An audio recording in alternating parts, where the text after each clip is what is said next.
બોલો ભારત માતા કે અત્રે વિરાજમાન મારા સમક્ષ ગુરુગણો, મારા ભાઈઓ તથા હિન્દુ સમાજમાં જેને છત્તરનું બિરુદ આપ્યું છે એવી મારી માતાઓ, બહેનો, આપ સૌના ચરણોમાં મારા કોટી કોટી વંદન છે। हमने टूटने और बिखरने का चलन मांग लिया हालात से, शीशे का बदन मांग लिया। हम भी खड़े थे तकदीर के दरवाजे पर, लोगों ने दौलत मांग ली, हमने वतन मांग लिया। एवा वतन पर बलिदान थता मारा क्षत्रिय भाइयों,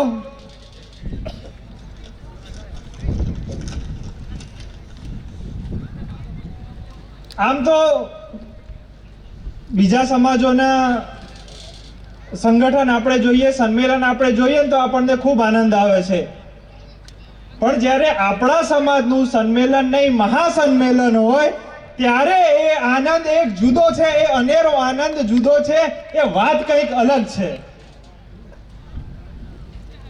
આપ સૌ જાણતા હશો, દુનિયામાં જેટલી પણ જીવિત પ્રજાતિ છે, જેટલા પણ જીવિત સભ્યતાઓ છે, એમાં એક ક્ષત્રિય જ એક એવી કોમ છે કે જે આદિ અનાદિ કાળથી ચાલતી આવી છે, જે સતયુગના સમય હતી, જે દ્વાપર યુગમાં હતી, જે ત્રેતા યુગમાં છે અને કલયુગમાં હાલ પણ અડીખમ છે આ કોમ। લોકો એમ કહે છે કે આ સમાજનું પતન થઈ રહ્યું છે। આવું સાંભળીને મને પાછો એક વિચાર આવે કે જો આ પરિસ્થિતિ જોઈને એમ વિચારતા હોય કે પતન થઈ રહ્યું છે તો એ સમાજનો સુવર્ણ કાળ કઈ રીતનો હશે?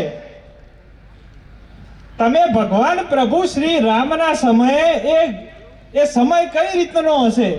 વચલા ગાળામાં આપણે એવું માનીએ કે ભારતનો સુવર્ણ યુગ હતો કે ભારત દેશ સોને કી ચિડિયા કહી જાતી થી, તો તમે વિચારો ક્ષત્રિય સમ્રાટ પ્રભુ શ્રી રામના સમય તો ક્યાંક ને ક્યાંક એ આર્યવર્ત સોનાનો બાજ હશે, બાજ।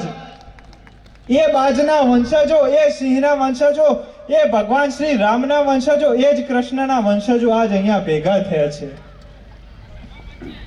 જ્યારે વિદેશી આક્રાંતાઓ આ દેશની ધરતી પર આયા અને ગુરુકુલ પરંપરા સમાપ્ત કરી અને એમની પોતાની ભાષાઓ જ્યારે એમને ઇમ્પ્લિમેન્ટ કરીને ત્યારે આપણા કેટલા ઇતિહાસો બદલાઈ ગયા અને નવા ઇતિહાસમાં અકબર મોટો અને ટીપુ સુલતાન મહાન બતાવવામાં આવ્યો। પણ કોને ખબર કે પોતાના શરીર પર 108 ઘાવ લઈને લડનારા રાણા સાંગા એક ક્ષત્રિય હતા। અડધા હિન્દુસ્તાનને વિદેશી આક્રાંતાઓથી બચાવનારા મહારાણા પ્રતાપ ક્ષત્રિય હતા।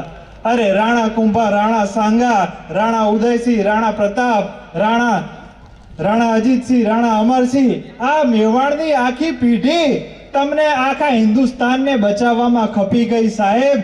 ગૌરવવંતા સૌરાષ્ટ્રનું ખૂટ્યું નથી ખમીર, અરે દેવા મસ્તક મહેશને ચાલ્યો ગોહિલ હમીર, એ હમીરસિંહજી ગોહિલ ક્ષત્રિય હતા। ક્યાં લોકોને આ ઇતિહાસને અત્યારે ભણાવવામાં નથી આવતા સાહેબ। લોકોને અત્યારે જે પિક્ચરોને બતાવવામાં આવે છે ને એ ખાલી વિકૃતિ જ ફેલાવે છે। સંસ્કૃતિ તો આ ક્ષાત્ર ધર્મવાળા ક્ષત્રિયોને હવે લાવવાની જરૂર છે। અત્યારના સમય પ્રમાણે આપણે એક વસ્તુ ભૂલી જવી જોઈએ, ક્યાંક ને ક્યાંક એક વસ્તુનો નિકાલ કરવો જોઈએ કે હું ગુજરાતી, તમે કાઠિયાવાડી, હું મેવાડી, તમે મારવાડી। આ બધી વસ્તુ ભૂલીને ક્યાંક ને ક્યાંક આપણે એક મંચ ઉપર આવવું પડશે, સમાજને એક તાંતડે બાંધવો પડશે। મારા એકલાથી સમાજ નથી બનતો કે મારા ને કરણસિંહથી સમાજ નથી બનતો। જ્યારે આપ બધા અમારા સાથે ખભાથી ખંભો મિલાઈને ઊભા થાઓ છો ત્યારે આ સમાજનું નિર્માણ થાય છે, એમને એમ સમાજ નથી થતો સાહેબ। મહેનત કરવી પડતી હોય છે સમાજ માટે બલિદાન માંગવા પડતા હોય છે। મારા મુરબ્બીઓએ આગળ વાત કરી કે રામે 14 વર્ષ વનવાસ ભોગવ્યા। સાહેબ રાજકારણનો વનવાસ તો આપણે ક્યારના 70 વર્ષથી ભોગવી રહ્યા છીએ। કેમ રાજકારણનો વનવાસ? પહેલા રાજકારણ રાજ સત્તા હતી કોની એ તો મને બતાવો। આપણી હતી રાજ સત્તા અને એ જ રાજ સત્તાથી આપણે 70 વર્ષથી વંચિત છીએ, 70 વર્ષથી વનવાસ ભોગવી રહ્યા છીએ. પણ બહુ થયું. હવે ક્યાંક ને ક્યાંક મારા ભાઈઓ જ્યાં સુધી સંગઠિત નહીં થાય ત્યાં સુધી આ સમાજ આ વનવાસ તમારે ને મારે ભોગતો જ રહેવો પડશે. એટલે ક્યાંક ને ક્યાંક હવે આંખ ઉઘાડો.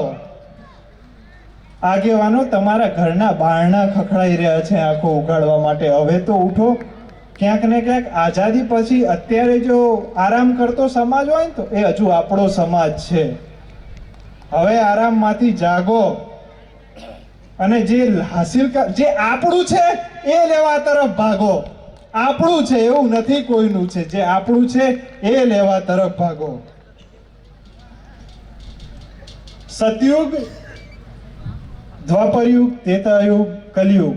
હું સત્સંગ નહીં કરતો, મને માફ કરજો સત્સંગ લાગે તો. આ 4 યુગમાં રાક્ષસોના નામ જેમ જેમ યુગ પતતા ગયા ને એમ રાક્ષસોના નામ નાના થતા ગયા.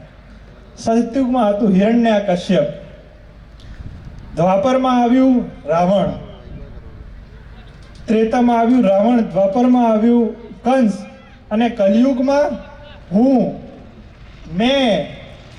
જ છું.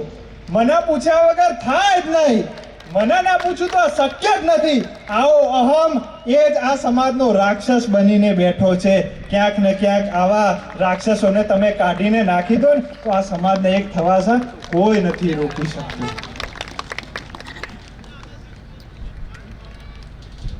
चक्रव्यूह में फंसा अभिमन्यु हूँ, जहाँ मेरे समक्ष खड़े मेरे अपने हैं. है साहस सूर्य से टकराने का, पर मेरे समक्ष खड़े मेरे अपने हैं.